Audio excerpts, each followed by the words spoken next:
Ufa, não é à toa que eu começo assim, com esse gesto de respiro, de alívio neste domingo, após uma semana decisiva de grandes acontecimentos no Brasil e no mundo, acontecimentos sucessivos, um intercalado ao outro e que, de certa forma, direta ou indiretamente, um tem relação com o outro. E aconteceram de forma tão rápida e tão quase simultânea que foi difícil até mesmo entender, não dava tempo de processar o que estava acontecendo, processar no sentido de entender, de fazer a leitura dos acontecimentos, e eles ainda estão aí pairando para o nosso desafio de entender por que tudo isso está acontecendo, como e para onde vai nos levar. Eu sou o escritor Carlos Araújo, autor deste livro aqui, O Ódio Solto no Pasto, e gostaria de conversar com você, de merecer sua atenção, para mais este Pense Comigo, que é o título que você viu, perto do fim do mundo, porque nós estivemos e estamos e continuaremos, não sei por quanto tempo, tomara que saiamos desta situação, desse estado de beira de abismo. Tudo começou há uma semana atrás, no domingo passado, quando os Estados Unidos autorizaram a Ucrânia a usar mísseis de longo alcance para atingir alvos em território russo. Logo em seguida, no dia seguinte, começou o G20. E no segundo dia, eclodiu no Brasil o devastador plano informado pela Polícia Federal de que, após exaustivas investigações, ela descobriu um plano, como eu disse, devastador, no final de 2022, de um golpe no Brasil que era acompanhado de também planos de assassinar o presidente eleito, o vice e o ministro do STF. Isso causou um espanto danado e continua tendo desdobramento dia a dia, e estamos acompanhando com atenção. Logo em seguida, houve a reunião bilateral, o encontro bilateral entre Brasil e China, com a assinatura de 37 acordos de grande importância econômica, e ainda, para fechar a semana, tivemos informes sobre um mapa da leitura no Brasil, que não é nada animador, traz grande preocupação, mas possibilidade de esperança, desde que façamos cada um a nossa parte. Cada um desses, mencionei aqui 5 itens, cada um desses itens daria um Pense Comigo, mas é quanto ao primeiro que a gente vai abordar nesse espaço, neste momento. E o primeiro, que foi a autorização dada pelo Império do Norte à Ucrânia de ela utilizar os mísseis de longo alcance para atingir alvos no território russo, essa autorização foi a que colocou o mundo perto do fim. Nunca estivemos em tal grau de perigo ao ponto de causar o maior medo, o maior pavor, nem mesmo em outubro de 1962, nos 13 dias que detonaram a crise dos mísseis, quando o Império descobriu mísseis instalados em Cuba pela União Soviética, apontados para o Império, quando este Império também havia instalado mísseis na Turquia apontados para a Rússia, desde aquela crise, que terminou, felizmente, num acordo, o mundo, que já esteve em crise bélica tantas vezes, em sucessivas guerras, mas nunca, desde então, o mundo atingiu tal grau de perigo, de fim da existência no planeta, como agora. A Rússia reagiu disparando um míssil balístico de, dizem, médio, outros dizem longo alcance, há duas interpretações, para demonstrar seu poder de fogo e de dissuasão, e nesse momento estamos em compasso de espera pelos próximos acontecimentos. O que virá depois disso? O que virá a qualquer momento?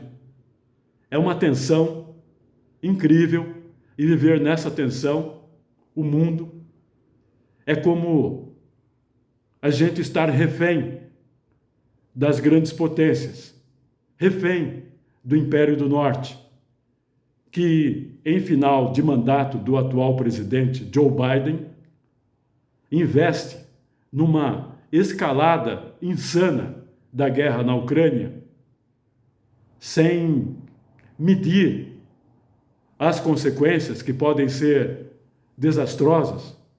Pode ser a última guerra no planeta, pelos efeitos que uma eventual guerra nuclear pode causar.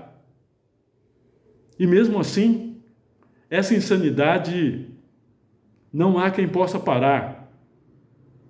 É duro viver sob o peso desse risco, desse perigo, e ter ao mesmo tempo que prosseguir as nossas vidas nos nossos cotidianos, sabendo que paira sobre os nossos destinos, numa posição de comando, a figura de pessoas que têm como interesse ganhar milhões, bilhões de dólares com a indústria bélica, onde a vida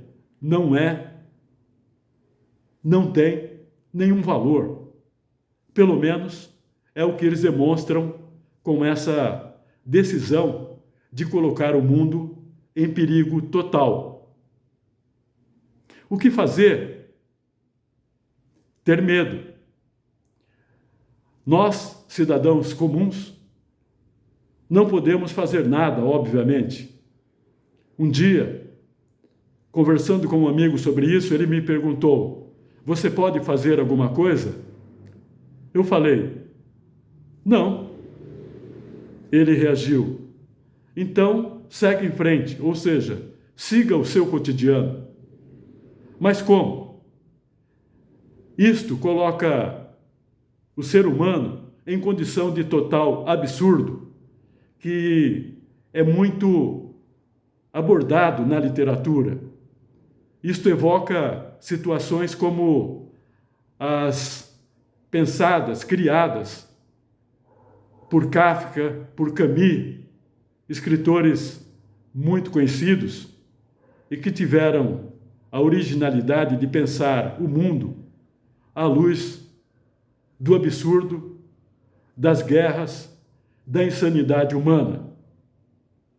Nessas horas, a literatura traz muita compreensão, muita informação e criatividade para que possamos compreender cada um de nós, ao nosso modo, como o mundo caminha, como a humanidade se desenvolve e como ela pode oferecer contrapesos à insanidade dos comandantes da guerra.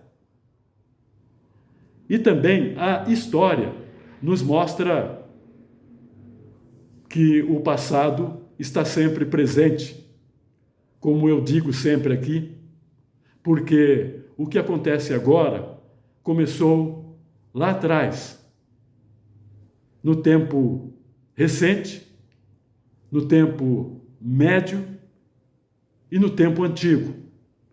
Dizem os historiadores que a atual guerra na Ucrânia, por exemplo, começou, na verdade, em 2014, quando um governo da Ucrânia, que era aliado à Rússia, foi deposto por intervenção do Império. E aí começaram os conflitos que resultaram na guerra iniciada em fevereiro de 2022 e que transcorre sem fim até esse momento, causando muita destruição, muita morte, muita incerteza e colocando o mundo em estado de perigo e de tensão permanente desde então. Conjugado a esse conflito, para agravar a situação, temos ainda a situação, a catástrofe também promovida por ação do Império do Norte, em Gaza, onde o povo palestino sofre as consequências da destruição perante o silêncio e a indiferença da maior parte dos líderes mundiais, perante o silêncio e a indiferença das grandes potências. E a Ucrânia é só é maneira de dizer, é mais um complicador nesse conjunto de fatalidades, que não são fatalidades em si, porque fatalidades presumem acontecimentos impulsionados naturalmente, e nada disso é natural.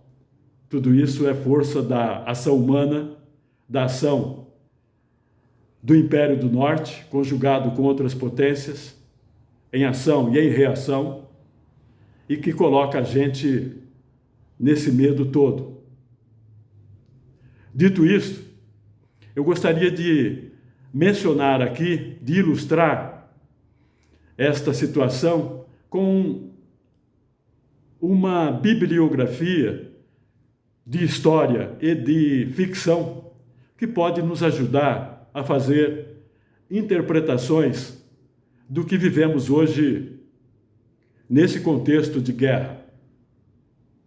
Porque a literatura e a história nos ajudam muito nesse desafio de entender o que está acontecendo, para que possamos fazer avaliações com informações corretas e, dessa forma, nos colocar perante os acontecimentos com algum conhecimento da história passada que pode nos ajudar a entender a história presente e que se desenrola em tempo real, muitas vezes na palma da nossa mão, com imagens que nos deixam desolados a cada dia. Eu escrevi um livro há 25 anos atrás que conta a história do Centro Experimental Aramar, uma unidade do Ministério, na época, Ministério da Marinha do Brasil. E esta obra, A Estratégia da Raposa, me levou a estudar energia nuclear e fazer a compreensão do poder destrutivo e alcançar a compreensão do poder destrutivo da energia nuclear desde que ela entrou no contexto das guerras e que culminou no século passado em 2 bombas, Hiroshima e Nagasaki, no final da Segunda Guerra Mundial, bombas atiradas sobre população civil pelo Império do Mal do Norte. Depois, li vários outros livros, inclusive para chegar a esta obra, eu precisava conhecer a história do envolvimento do Brasil na história nuclear e conhecer a história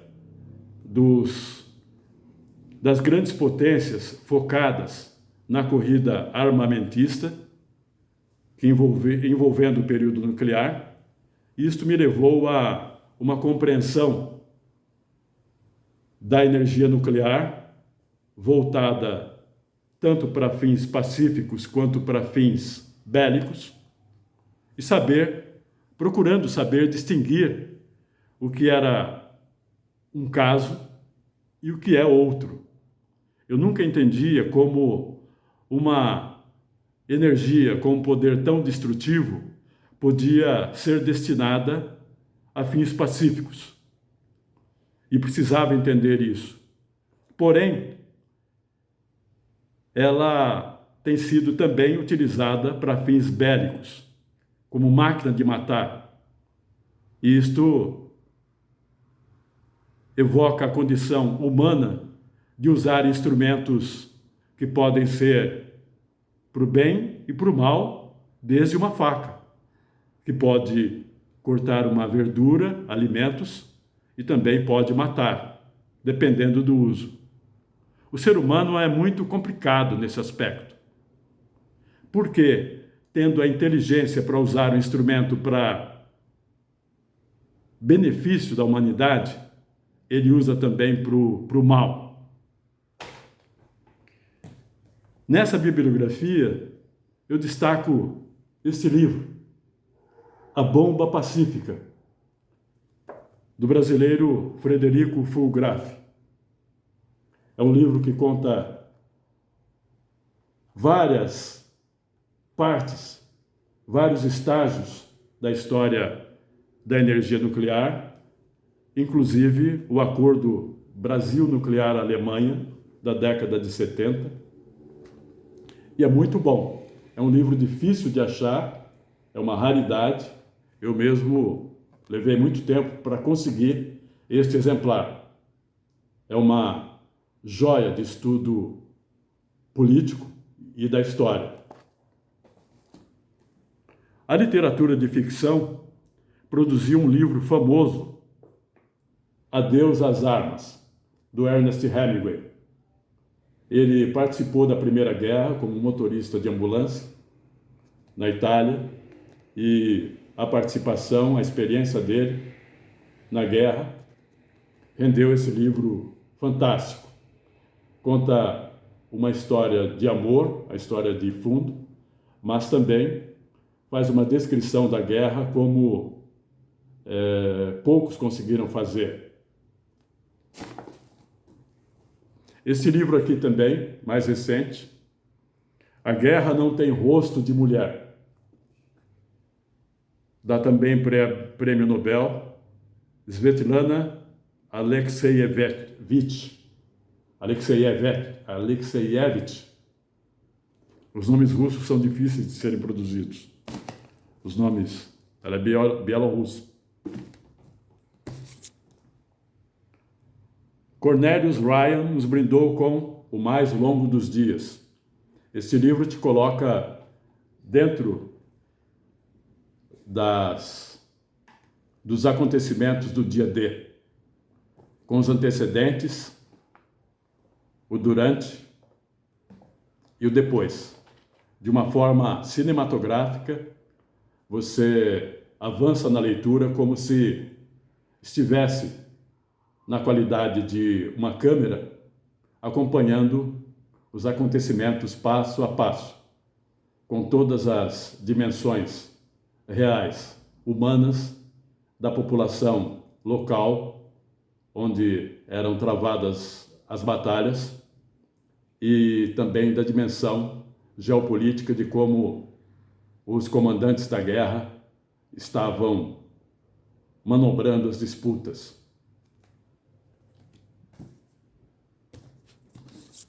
Sobre a Segunda Guerra, ainda temos Martin Gilbert, A Segunda Guerra Mundial. É um calhamaço, mas muito bom. Você faz uma viagem à Segunda Guerra Mundial. Depois temos esse aqui, Anthony Beevor, um autor que eu gosto muito.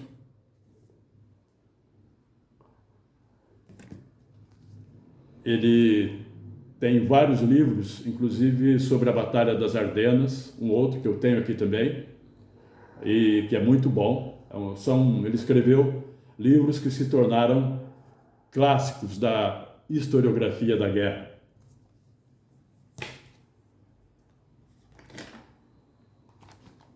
E temos aqui o famoso Guerra e Paz, em 2 volumes, do gigante da literatura russa, Leon Tolstói. Um livro celebrado, inclusive, por Hemingway. Ele destaca neste livro o que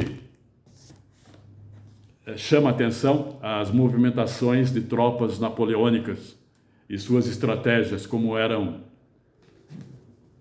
feitas essas movimentações, visando as operações táticas de momentos e de estratégia da guerra longa. Existem outros livros, 2 eu tenho aqui, mas eu não achei ainda, sobre a Segunda Guerra ainda, Inferno, Max Hastings, e o Kurt Vonnegut, Matadouro 5. Matadouro 5 é, na minha visão, o melhor livro de ficção inspirado em guerras.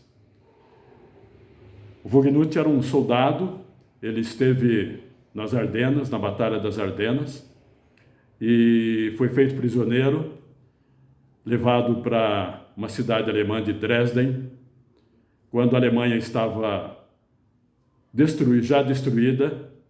Os aliados fizeram um bombardeio terrível em Dresden e ele estava lá, prisioneiro.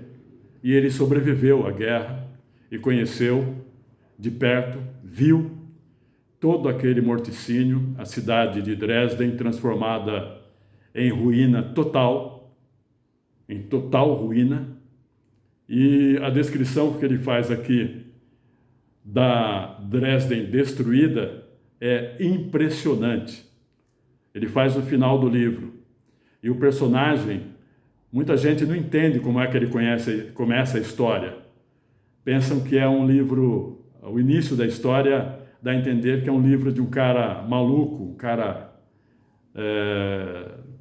que não está nem aí com a vida, e meio aventureiro. Na verdade, ele trata também um outro problema de quem participa de guerra, que é o trauma, as doenças pós-traumáticas sofridas por soldados que vivem experiências terríveis de sobrevivência em meio à destruição total, com mortes de companheiros, mortes em massa, né? E destruição de cidades, mortes de civis, bombas caindo, explosões, estouros.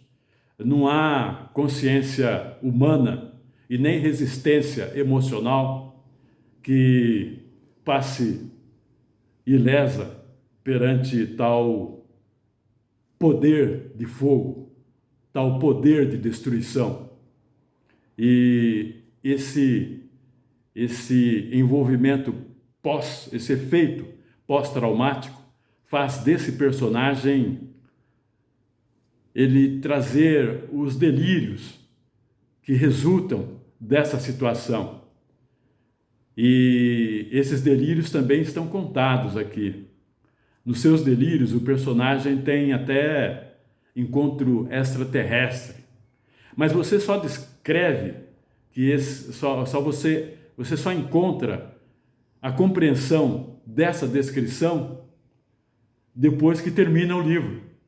E você entende a opção do escritor, do Kurt Vonnegut, em descrever a história dessa forma, através do delírio, chegando do delírio do personagem, delírio este causado por ação pós-traumática de quem esteve no tempo real da guerra, e depois com a descrição, bem como uma radiografia, uma descrição impressionista de uma cidade destruída, a cidade de Dresden, aí você entende o porquê dessa opção de técnica narrativa. Eu já encontrei pessoas fazendo resenhas desse livro sem essa compreensão. É preciso gostar de literatura e de história de guerras para fazer essa leitura deste grande livro, Matadouro 5. E esta leitura que eu faço e recomendo também. Você vai aprender muito com as histórias da guerra, das guerras, com esses livros e com outros também. O importante é que um livro leva ao outro, um autor leva ao outro, e você, com essas leituras, elas te ajudam a compreender as movimentações de guerras atuais, porque elas acontecem, porque é difícil parar uma guerra, e porque, ao mesmo tempo em que a escalada da guerra na Ucrânia acontecia, ao mesmo tempo, os responsáveis por essa guerra se encontravam no Rio, no encontro de cúpula do G20, que reuniu os líderes mundiais, e um encontro com esse porte, um encontro dessa dimensão, não tem condição de fazer uma guerra como a da Ucrânia parar, ou suspender, ou sei lá, encontrar alguma decisão em busca de solução. E aí eles posam para fotos, naquela famosa foto, como se nada estivesse acontecendo, como se varressem para o fundo do chão, para debaixo da cama, varressem para debaixo do tapete, um conflito que pode levar o mundo a uma guerra nuclear. E última, porque não tenha dúvida, uma guerra nuclear envolvendo potências como o Império e a Rússia varreria do mapa inicialmente aquela região do mundo.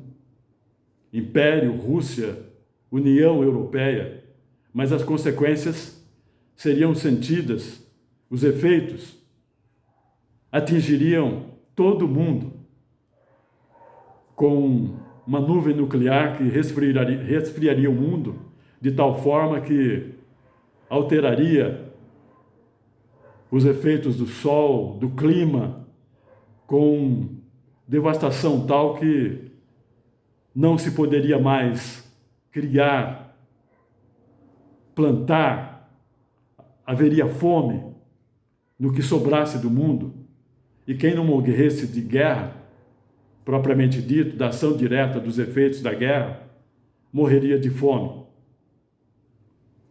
E aí? É por isso que esse medo está tão latente, esse pavor.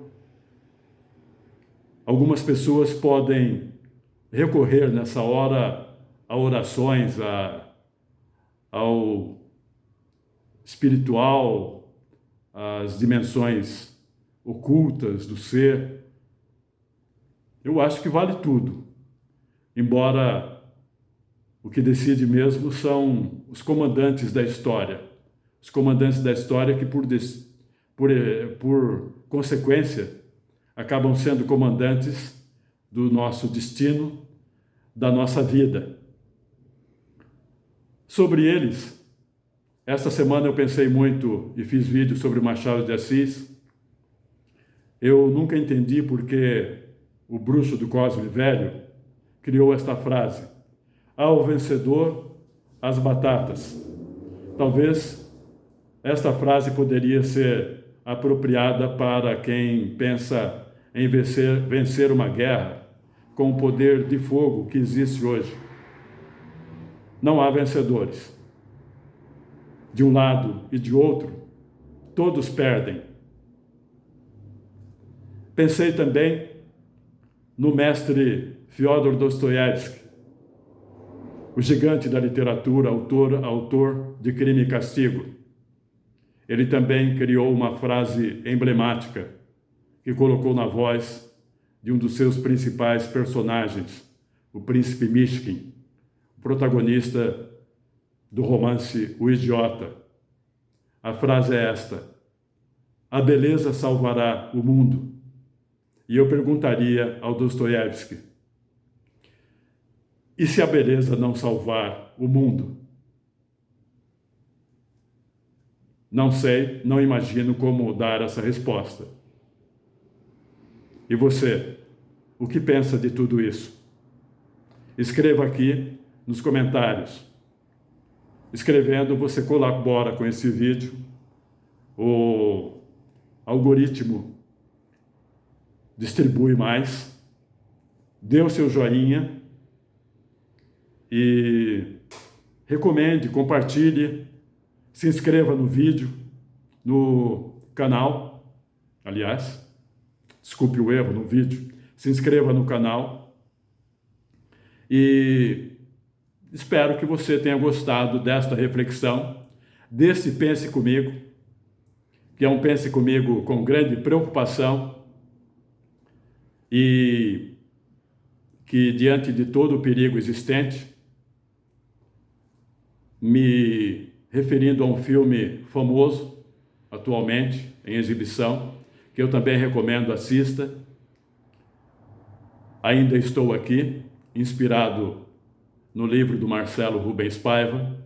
Eu termino esta fala, este Pense Comigo, com esta reflexão. Felizmente, ainda estamos aqui. Muito obrigado pela atenção. Até a próxima.